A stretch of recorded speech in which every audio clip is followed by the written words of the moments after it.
We're going to do one more video. We're going to talk about 6.5 proportions to find percent. And our example is we're going to be looking at Max, and he's going berry picking. And And after his whole day of berry picking, he kind of reaches into the barrel and he pulls out a handful with 24 raspberries and 11 blackberries. And the question is, what percent is raspberries and what percent is blackberries? So what percent of his total haul is raspberries, and what percent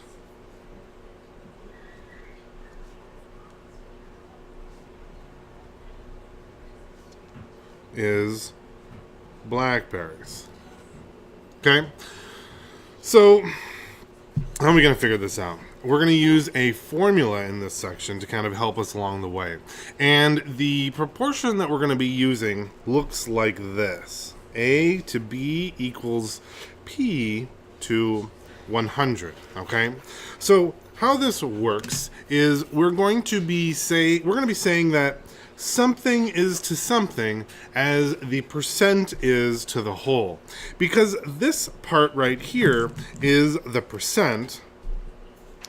We already know what the denominator is, because the percents have to have 100 in the denominator for them to be a percent at all, right? And the top is going to be our percent. So that is going to help us get to the point of what we're doing. So let's take a simpler setup than this. So we're going to say, what percent of 40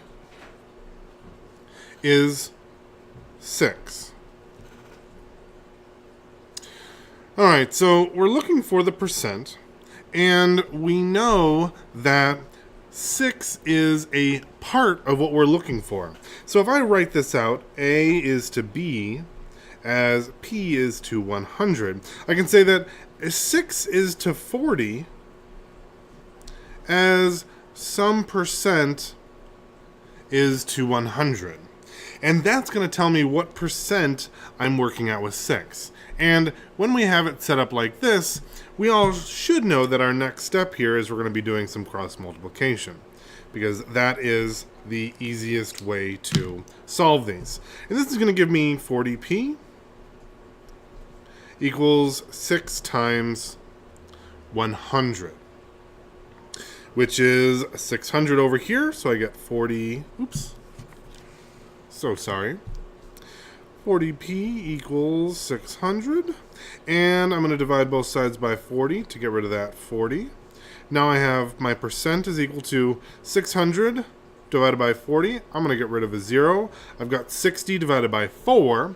And that I can probably guess is going to be about 15. 15 times 4 is 60. So I've got my P is 15, which is going to give me 15%. Because if I go back up and look where that P is going to go, it's going to turn it into 15 over 100. So I can skip that part and just write my answer as 15%. Okay, let's go look back at those blueberries. So our first blueberry section here is going to be, let's look at example 1. We are looking for the percent of raspberries. So the raspberries we have 24. Oh, let's start with our proportion. We have A equals A over B equals P over 100. So we have the raspberries to the total berries in hand, because we need to compare our smaller piece to the total. So the total berries that were actually in his hand would be 24 plus 11, which would be 35 total, right? So whenever we're building this, we're going to need to use this as our total. So 24 to 35 is equal to P over 100.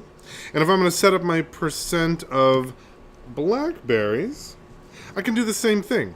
Let's write it as A to B equals P over 100. This is going to be able to, I'm going to write it as my total, my blackberries. And if I look, my blackberries, I only had 11. But the total berries that I had in the hand is still the same. So I'm going to have 35 or 35 total berries, equal to my percent over 100. Okay, let's go back and solve our raspberries first. This, we're going to do some cross multiplication. Now you don't have to write those. I just like to out of habit.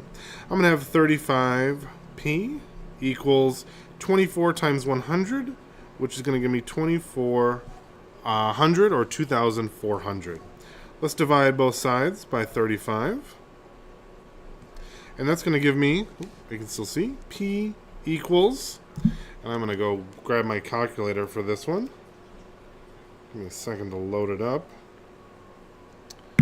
And I'm going to do 2,400 over 35, which is going to give me 68.5. And that would probably be a 0.6, actually. 0.6.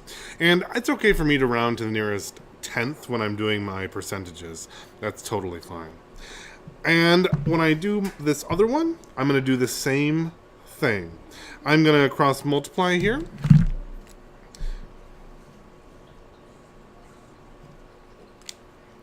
And this is going to give me 35p equals 11 times 100, which is going to give me 1,100, because I can just add those zeros back in.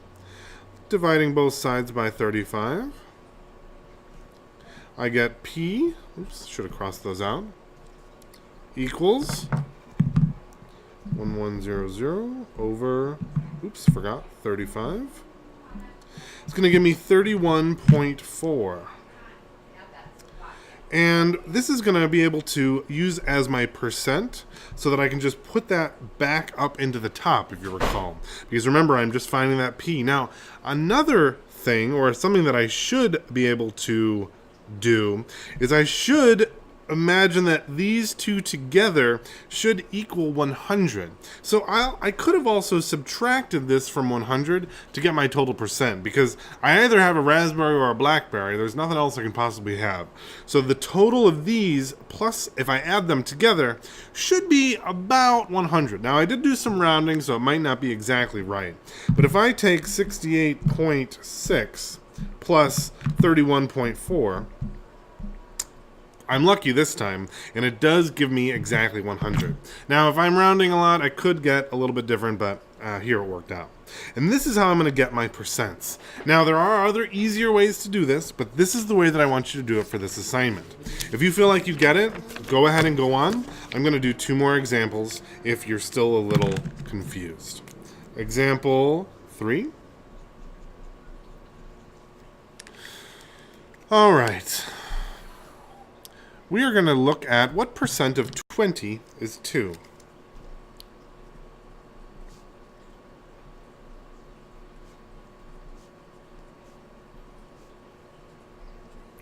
All right, we're going to set up our A is to B as P is to 100. So what percent of 20 is 2? 2 is what part of 20 as the percent is to 100. Okay, cross multiply, it's going to give me 20p equals 200, right?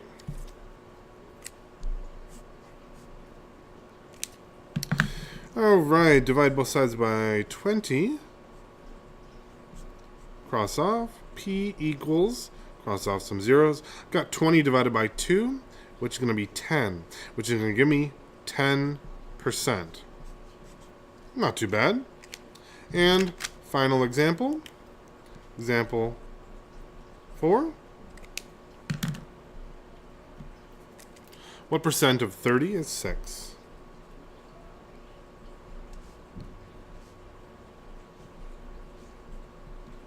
All right, we have A is to B as P is to 100. So 6 is to 30 as P is to 100. We're going to cross multiply, which is going to give me 30P equals 600 divided by 30. P equals, I'm going to cross off a 0 there, 60 divided by 3, which should be 20, right? I believe that's right. So my percent in this case is 20. Make sense? Not too bad, and good luck.